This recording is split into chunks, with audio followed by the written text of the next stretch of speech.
Here's a sneak peek of progress on the future SDL Tridion Sites user interface, which moves us from SDL's previous material-inspired design, Carbon, to what we refer to as Graphene. This is planned for after SDL Tridion Sites 9.1.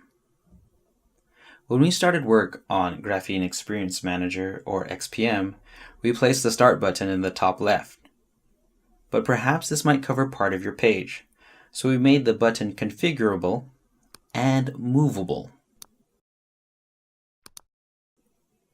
With XPM started, hovering over items on the page shows you the content and fields that you may want to review or edit.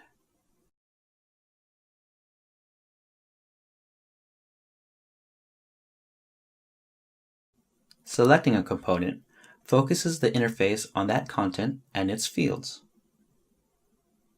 You can also use the breadcrumb to quickly navigate and select items on the page. For example, we can select the header component through the breadcrumb. By selecting the Info button, you can see this component's details in the Property panel. The Where Used feature shows you where this item is used, as well as which items it references. We made the publishing information easier to access. Here, you can see where an item is published across the blueprint. It's also easier to review this kind of information across different items on the page.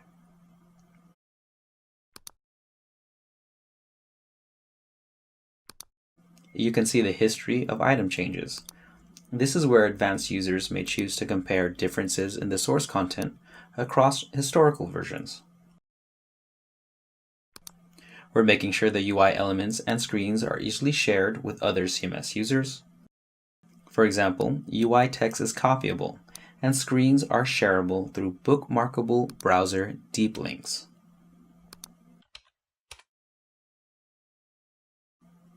Like the current Experience Manager, users will be able to preview the site in context. For example, you can preview your site at various resolutions for different types of devices.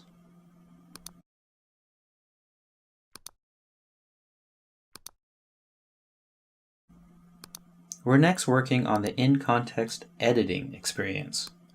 And if you're interested in learning more, or perhaps volunteering for future user research opportunities, please check out our user experience group on SDL Community.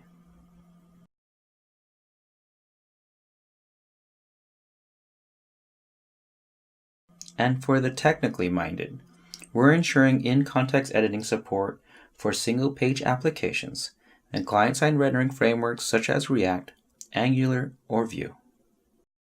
Here we have a simple Angular example application.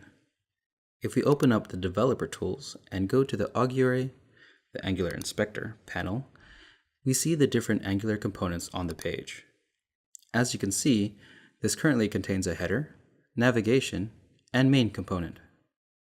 However, the rendering of the HTML is not done by a server, but rather by the browser using the Angular framework. When we open Experience Manager, you will see the same familiar borders that can be used to select items on the page. Experience Manager scans the HTML and keeps track of any updates on the page. So when the content changes, Experience Manager will automatically update to reflect these changes. Let's open the Content panel. The Content panel shows all the elements that are currently visible on the page. As you can see, we have a header component and a main region that contains the welcome component. If we click on the news, Angular will load and render the news items immediately without the need for a page refresh. Experience Manager picks up the changes immediately. If we open the main region, we can see that XPM now recognizes that there are 3 news article components on the page. If we click About, we will see that the main region is removed altogether. If we click News or Home, we see that the main region is automatically recognized by XPM.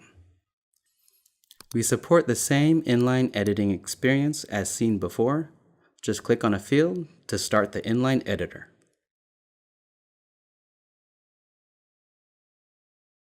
Thanks for watching.